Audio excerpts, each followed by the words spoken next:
இன்றைக்கி முருங்கைக்கீரையில் எப்படி தோசை செய்யுதுன்னு பார்க்க போகிறோம். வாங்க வீடியோக்குள்ளே போகலாம்.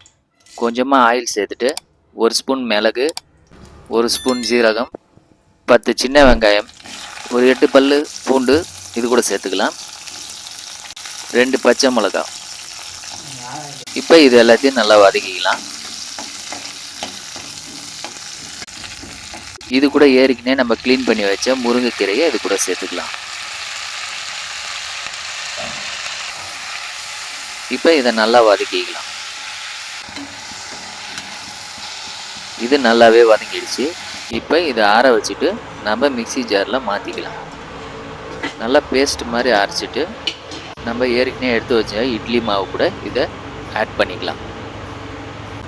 இதை நல்லா மிக்ஸ் பண்ணிங்க.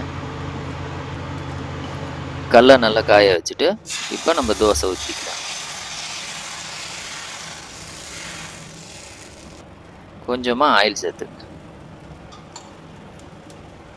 இந்த தோசை செய்யறதுக்கு நமக்கு கொஞ்சமாக எங்கன்னா முருங்கைக்கீரை கிடைச்சா போதும். அதை வச்சு இந்த தோசையை சூப்பராக செஞ்சிடலாம். இந்த தோசை பார்த்தீங்கன்னா ரொம்ப ஒரு ஹெல்த்தியான தோசைங்க. கண்ணுக்கு ரொம்பவே நல்லது.